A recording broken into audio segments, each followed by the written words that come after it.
Hello दोस्तों, नमस्कार। मैं आप सभी का स्वागत करता हूं आपके अपने YouTube channel technical GK GS में। और आज मैं आपके लिए लेके आया अभी बायोलॉजी का पार्ट 1 कोशिका। इसके देखेंगे थ्योरी के बारे में। कोशिका की खोज रॉबर्ट हुक ने 1665 में किया था।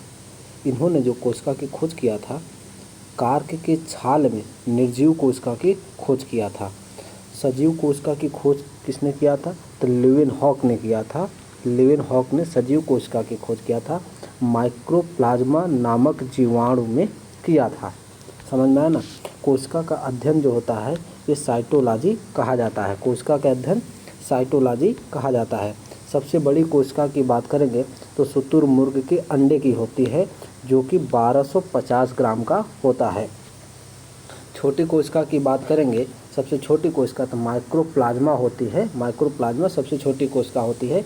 इसका दूसरा नाम जो होता है, इसका दूसरा नाम पीपीएलओ होता है। और सबसे लंबी कोशिका की बात करेंगे, तंत्रिका तंत्र कोशिका होती है, न्यूरॉन सेल जिसे कहते हैं। इसकी लंबाई 90 सेंटीमीटर होती है। मानव शरीर की सबसे बड़ी कोशिका जो है अंडाणु होती है, जिसे ओवम कहते हैं। और मानव शरीर की सबसे छोटी कोशिका शुक्राणु होती है, जिसे स्पर्म कहते हैं। हमारे शरीर में नंबर ऑफ सेल कितने होते हैं, यानी हमारे शरीर में नंबर ऑफ कोशिका यानी कोशिकाओं की संख्या कितनी होती है? 10 की पावर 14 होती है। कितने? 10 की पावर 14 होती है number of cell in our body. अगले क्वेश्चन की बात करते हैं दोस्तों। राष्ट्रीय कोशिका विज्ञान संस्थान, इसका मुख्यालय कहाँ स्थित है? तो पुणे में स्थित है। कहाँ स्थित है? पुणे में स्थित है, पुणे में। बहुत सही। अब अगले क्वेश्चन की बात कर लेते हैं। देखिए, बात यह है, कोशिका के आधार पर जीवों को कितने भागों में बांटा गया है? कोशिका के आधार पर जीवों का वर्गीकरण, यानी इसको 2 भागों में बांटा गया है। एक होता है यूनिसेलुलर, एक होता है मल्टीसेलुलर, जिसे एक कोशिकी बोलते हैं और बहुकोशिकी बोलते हैं। एक कोशिकी और बहुकोशिकी। देखते हैं एक कोशिकी क्या होता है और बहुकोशिकी क्या होता है। जब कोई जीव एक कोशिका से निर्मित होता है तो उसे एक कोशिकी कहते हैं। और एक कोशिका से अधिक जो होते हैं, जब कोई जीव एक कोशिका से अधिक निर्मित होते हैं, उसे बहुकोशिकी कहते हैं। अब देखिए, एक कोशिकी में क्या क्या आ जाता है? प्रोटोजोआ होता है। ये क्या होता है? एक कोशिकी में आ जाते हैं प्रोटोजोआ। और जितने एनिमल एंड प्लांट्स होते हैं, ये सारे जो है आपके आ जाएंगे बहुकोशिकी में आ जाते हैं।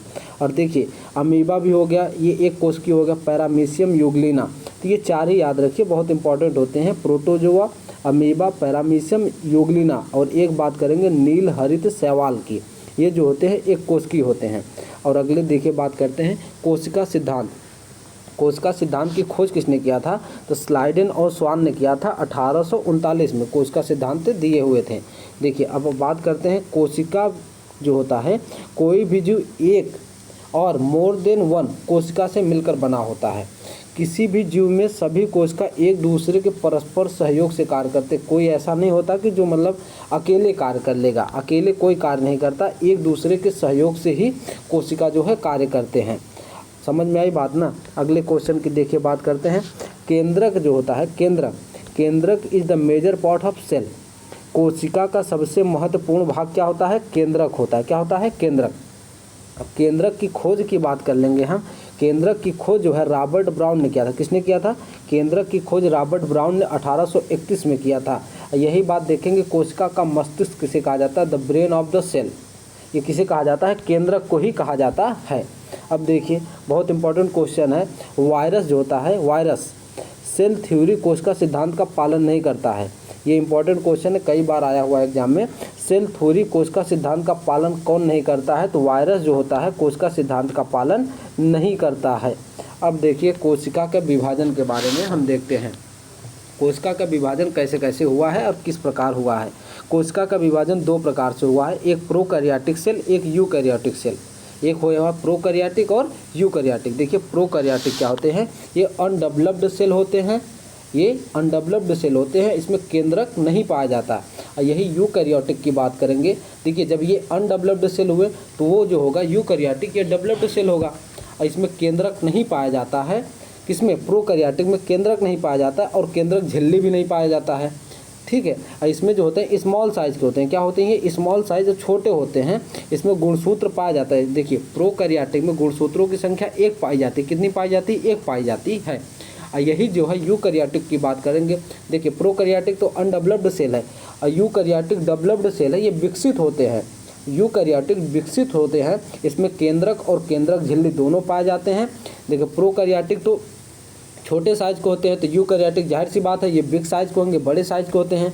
और देखिए प्रोकैरियोटिक में एक गुणसूत्र पाए जाते हैं, तो यूकैरियोटिक में एक से अधिक पाए जाएंगे, मोर देन 1 गुणसूत्र पाए जाते हैं।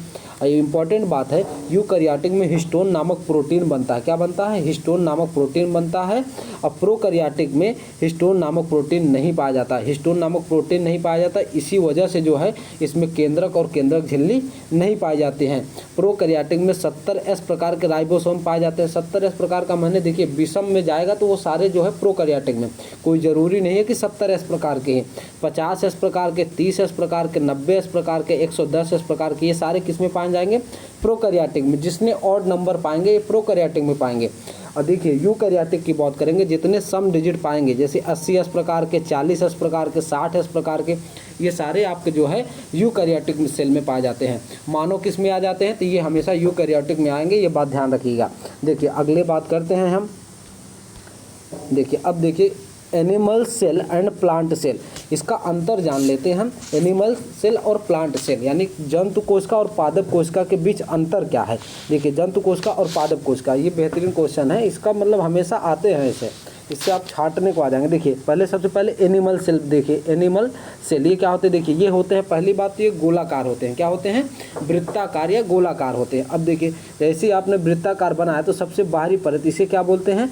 जो ये आया हुआ पहला दिख रहा है आपको, ये जो दिख रहा है जिसको ये बनाए हुए, तो ये क्या है? आपका केंद्रक झिल्ली है। क्या है? केंद्रक झिल्ली है। और ये जो हल्के हल्के छिद्र दिख रहे हैं ये आपके क्या है? केंद्रक काय है। क्या है? केंद्रक काय है। और केंद्रक झिल्ली के बीच में जो है ये बना हुआ है, ये जो आप देख रहे हैं, इसको जो मैंने रेड किया हुआ है, ये क्या है आपका? ये क्या है? ये केंद्रक है। और केंद्रक के अंदर जो है ये छोटा सा जो मैंने बनाया हुआ है, ये क्या है? ये केंद्रिका है। क्या है? केंद्रिका है। बस देखते जाइए, बाकी याद हो जाएगा, कोई इसमें कोई दिक्कत वाली बात नहीं है। देखिए और ये जो पाया जाता है, ये छोटा सा देखेंगे इसमें ये पाया हुआ है जो ये माइटोकॉन्ड्रिया है। और ये जो छोटा सा पाया जाता है लाइसोसोम। बस इसको देखते जाइए क्या क्या होता है एनिमल सेल में, क्या क्या होता है, बस इतना पता चल गया ना। यही हम देखते हैं प्लांट सेल में। प्लांट सेल की सबसे बड़ी बात ये कैसा होता है? ये आयताकार होता है। पहली बात तो ये क्या होता है? आयताकार होता है।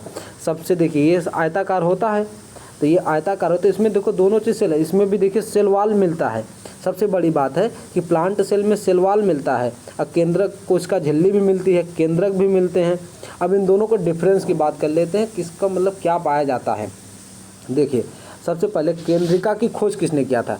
केंद्रक की खोज तो रॉबर्ट ब्राउन ने 1831 में किया था, ये मैंने पीछे बताया। अब यही बात करेगा केंद्रिका की खोज किसने किया था? तो फोंटाना ने किया था। किसने किया था? फोंटाना ने केंद्रिका की खोज किया था। और नाम किसने दिया था? तो बोमेन ने दिया था। किसने? बोमेन ने नाम दिया था। समझ में आई बात ना। अब देखिए एनिमल सेल में क्या क्या पाया जाता है। मैंने पहले बताया कि एनिमल सेल क्या होता है? गोलाकार होते हैं। क्या होते हैं? गोलाकार होते हैं। दूसरी बात जो है इसमें केंद्रक काय पाए जाते हैं और लाइसोसोम पाए जाते हैं। एनिमल सेल में गोलाकार होते हैं और केंद्रक काय और लाइसोसोम पाए जाते हैं। अब प्लांट सेल में बात करेंगे, ये मैंने आपको बताया कि आयताकार होते हैं। इसमें कोशिका भित्ति पाई जाती है, लवक और रिक्तिकाएँ पाई जाती है, और बाकी सब सारी चीज़ें सेम होती है। देखो केंद्रक झिल्ली एनिमल सेल में भी पाया जाता है, प्लांट सेल में भी पाया जाता है। अंतःप्रादिपिक जलिका भी दोनों में पाया जाता है, एनिमल सेल और प्लांट सेल में दोनों में पाया जाता है। डिफरेंस क्या है हमको ये देखना है। एनिमल सेल जो होता है ये गोलाकार होता है, इसमें केंद्रक और लाइसोसोम एनिमल सेल में पाया जाता है। प्लांट सेल की बात करेंगे, पादप कोशिका की बात करेंगे, ये आयताकार होते हैं। इसमें जो है कोशिका भित्ति पाई जाती है, रिक्तिकाएँ व लवक पाए जाते हैं। बात समझ में आई ना? देखिए ये बात समझ में आ गई ना। देखिए बहुत बढ़िया, बस इतना ही आज के लिए रखते हैं। और अगले पार्ट में जो है हम कोशिका के अगले भाग को देखेंगे और उसमें हम आपको अगली चीज़ें बताएंगे। बस इतना, धीरे धीरे पढ़ते रहिए। बहुत बढ़िया, धन्यवाद, बहुत बहुत धन्यवाद। Thanks for watching. Like, share and subscribe.